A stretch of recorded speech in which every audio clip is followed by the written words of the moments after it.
कक्षा 4 की online class में आपका स्वागत है। कक्षा 4 में आज हम कर रहे हैं विषय इंग्लिश और पर्यावरण। अंग्रेजी में हम करेंगे दिस और दोज का प्रयोग। इससे पहले हमने दिस और दैट का प्रयोग किया था। आज हम करेंगे दिस और दोज का प्रयोग कहाँ और कब होता है। तो सबसे पहले THESE दीज का प्रयोग। तो सबसे पहले THESE दीज का अर्थ, दीज का अर्थ होता है ये। क्या होता है? दीज का अर्थ होता है ये। फिर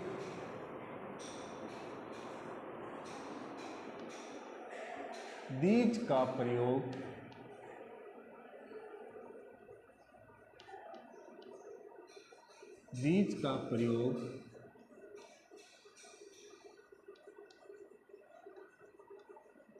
प्लूरल नाउन्स के साथ किया जाता है। किसके साथ किया जाता है? प्लूरल नाउन यानी बहुवचन।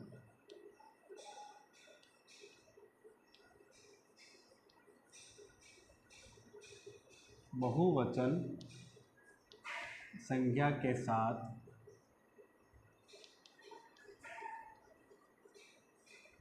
किया जाता है।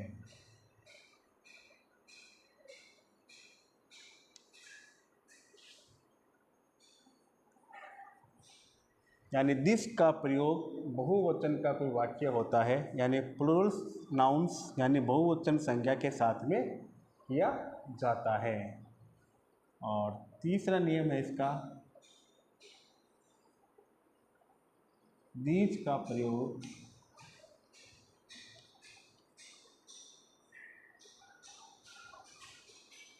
पास यानी निकट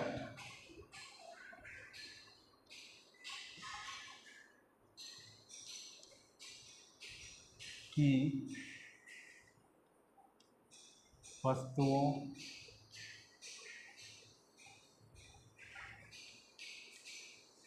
के लिए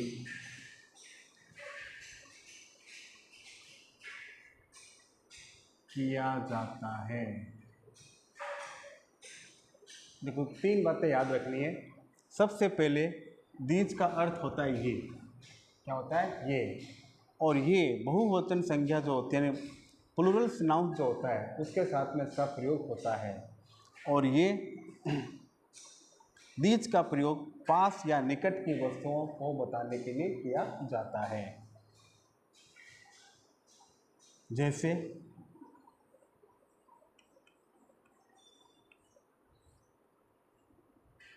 THESE these are cows।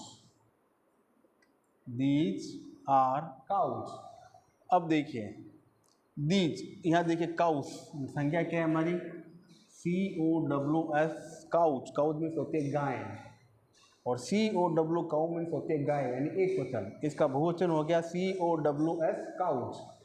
तो ये कौन सा वाक्य हुआ?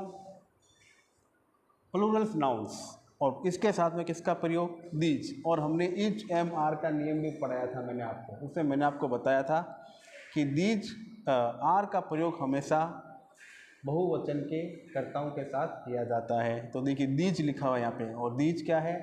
बहुवचन का वाक्य है, तो इसके साथ में हमेशा आर का प्रयोग होता है। तो दीज आर काउज, ये गाय हैं। फिर these are girls, these are girls, ये लड़कियां हैं। दीज आर गर्ल्स, ये लड़कियां हैं। THESE these are boys, these are boys, ये लड़के हैं। दीज आर बॉयज, ये लड़के हैं। THESE, these are cats. Cats means क्या होती है? बिल्ली, और कैट्स मीन्स बिल्लियाँ। तो दीज आर कैट्स, ये बिल्लियाँ हैं। और इस प्रकार से दीज का प्रयोग किया जाता है। पहले दीज का अर्थ ये, फिर दीज का प्रयोग प्लूरल्स नाउन्स के साथ में होता है, यानी बहुवचन संख्या के साथ में किया जाता है। दीज का प्रयोग पास या निकट की वस्तुओं के लिए किया जाता है, जो हमारे पास में हो। और ये इसके 4 एग्जाम्पल। इस नियम को उतारिए, समझिए और फिर इस प्रकार से स्वयं वाक्य बनाने का अभ्यास कीजिए। फिर पर्यावरण, इसमें हम कर रहे थे पेड़ पौधों के बारे में। पिछले पीरियड के अंदर हमने गुलाब के फूल के बारे में पढ़ा था कि गुलाब का फूल हमारे किस किस काम में आता है। तो आज इसके अंदर है, निम्न को परिभाषित कीजिए। पेड़, झाड़ियाँ और बेलें। पेड़, झाड़ियाँ और बेलें, इनके बारे में आपको इनको परिभाषित करके लिखना है। तो सबसे पहले है पेड़।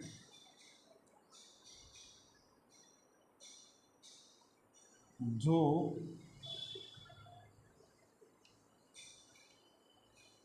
पौधे बड़े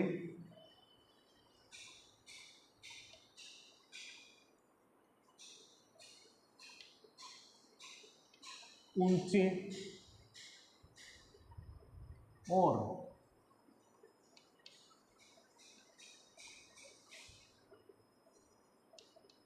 मोटे तने वाले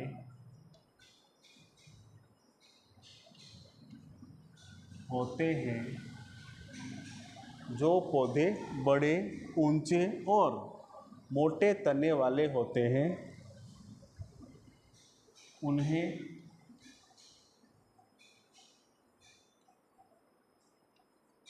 पेड़ कहते हैं। उन्हें पेड़ कहते हैं। पेड़ की परिभाषा क्या है? जो पौधे बड़े, ऊंचे और मोटे तने वाले होते हैं, उन्हें पेड़ कहते हैं। फिर नंबर 2, झाड़ियाँ। नंबर 2, झाड़ियाँ। झाड़ियाँ क्या होती है? जो पौधे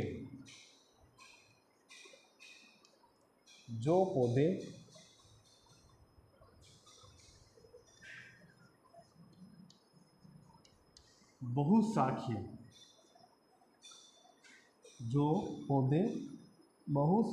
और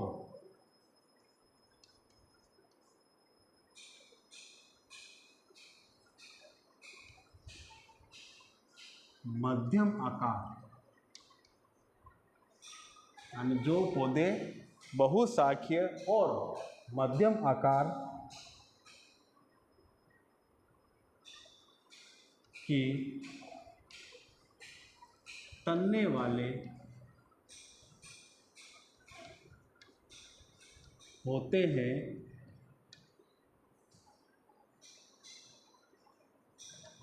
उन्हें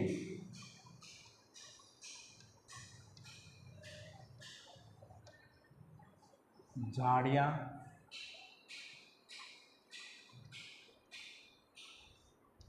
कहते हैं। जो पौधे बहुशाखीय और मध्यम आकार के तने वाले होते हैं, उन्हें झाड़ियाँ कहते हैं। देखिए, बहुशाखीय मतलब इनमें शाखाएं जो होती है वो अत्यधिक संख्या में होती है, और इनका आकार ज़्यादा बड़ा नहीं होता, मध्यम आकार का होता है। और ऊपर ज़्यादा, जैसे लिखा था ऊंचे बड़े, तो ये ना ऊंचे होते हैं ना बड़े होते हैं, बस मध्यम आकार की होती है। इनका तना भी पतला होता है, और इनमें शाखाएँ जो होती है वो बहुशाखीय, यानी बहुत अनेक शाखाएँ निकली हुई होती है। तो वो क्या कहलाती है? झाड़ियाँ कहलाती है। फिर है बेलें। बेल तो आपने देखी होगी सबने। अब बेल को कैसे परिभाषित करेंगे? बेल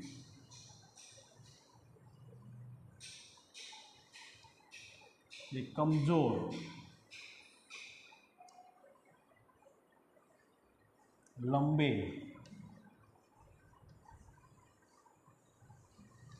पतले, कमजोर, लंबे, पतले तने और जमीन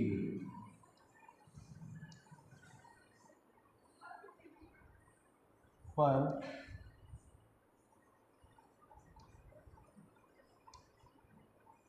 फैलने वाले पौधे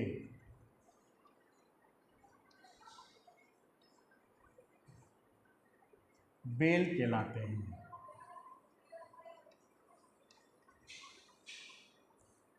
बेल कहलाती है। यानी बेल वो पौधा होता है जिसका तना जो होता है बहुत ही कमज़ोर होता है, यानी सीधा खड़ा नहीं रह सकता, लंबा होता है और एकदम पतला होता है, और वह केवल ज़मीन पर ही, नीचे ज़मीन पर ही बेल इसका तना फैलता है। ऐसे पौधे बेल कहलाते हैं। तो 3 हैं, इनको कॉपी में लिखिए, इनको नोट कीजिए और याद कीजिए, और बीज के प्रयोग को पढ़िए, समझिए, और फिर इस प्रकार से स्वयं एग्जाम्पल करके उनको करने का अभ्यास कीजिए।